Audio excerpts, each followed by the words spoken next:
Nilai tukar sekarang itu under value. Ke depan kita yakini akan stabil dan menguat.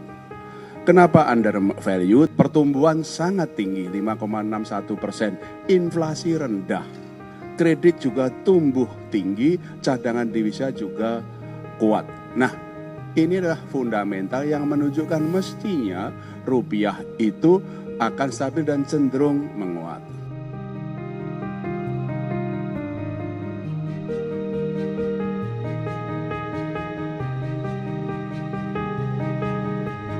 Kenapa dalam jangka pendek ini ada tekanan-tekanan nilai tukar? Sebabnya ada dua, yaitu ada faktor global dan kemudian pada faktor-faktor musiman. Faktor globalnya apa? Yang menyebabkan tekanan nilai tukar dalam jangka pendek ini adalah satu, harga minyak yang tinggi. Dua, suku bunga Amerika yang juga meningkat tinggi. Yield US Treasury 10 tahun sekarang adalah 4,47%. Demikian juga dolar yang menguat. Terjadinya pelarian modal dari emerging market termasuk Indonesia. Nah, memang dalam secara musiman April, Mei, Juni ini memang permintaan terhadap dolarnya tinggi. Ada untuk pembayaran repatriasi dividen, ada pembayaran utang dan juga untuk jemaah haji. Tapi rupiah adalah under value dan ke depan akan stabil dan cenderung menguat. Itu nomor satu. Nomor dua, ya, kami melaporkan kepada Pak Presiden dan Pak Presiden merestui dan kemudian memberikan suatu penguatan 7 langkah penting yang ditempuh Bang Nisa untuk membuat rupiah kuat, membuat rupiah itu stabil ke depan. Satu, kami akan terus melakukan intervensi secara tunai dan domestic non-delivery di dalam negeri dan juga non-delivery forward NDF di pasar luar negeri, di Hong Kong, di Singapura, di London, di New York. Kami terus akan melakukan intervensi untuk menstabilkan rupiah baik di dalam negeri maupun dari luar negeri. Cadangan devisa kami lebih dari cukup untuk melakukan stabilisasi nilai tukar rupiah itu.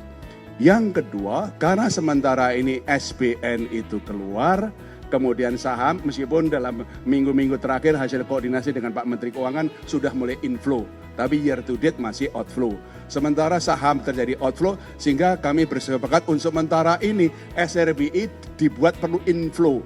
Sehingga inflow-nya SRBI bisa mencukupi outflow-nya SBN dan saham itu koordinasi kami dengan Pak Menteri Keuangan sehingga betul-betul menjaga inflow-nya dari portfolio asing itu masih year to date-nya masih terjadi inflow dan itu memperkuat nilai tukar rupiah. Nomor 3, ini juga koordinasi dengan Pak Menteri Keuangan, BI akan terus membeli SBN dari pasar sekunder. Kami sudah membeli SBN dari pasar sekunder, year to date adalah 123,1 triliun rupiah. Dan kami akan melakukan koordinasi termasuk nanti Pak Menteri Keuangan bisa melakukan masalah buyback dan segala macam. Koordinasi sangat erat antara fiskal dan moneter.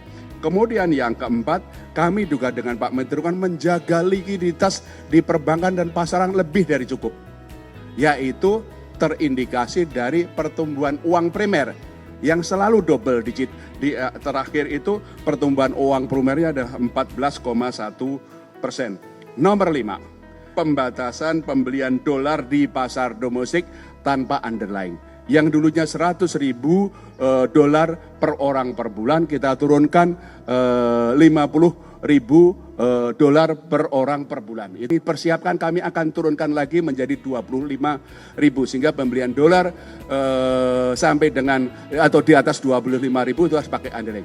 Ya, itu yang kami akan perkuat dalam negeri. Itu yang kami langsung koordinasi dengan KSSK untuk penguatan termasuk di dalam negeri itu adalah pasar Yuan, Chinese Yuan dengan rupiah sudah berkembang di dalam negeri. Sekarang sudah mulai terbentuk pasar domestik Yuan sama rupiah termasuk ini local currency sehingga itu mengurangi atau melakukan diversifikasi dari dolar sehingga itu bisa memperkuat. Nomor 6 adalah penguatan untuk pasar intervensi kami di offshore non-delivery forward. Supaya kita lebih mampu mengendalikan perkembangan nilai tukar di offshore, di luar negeri.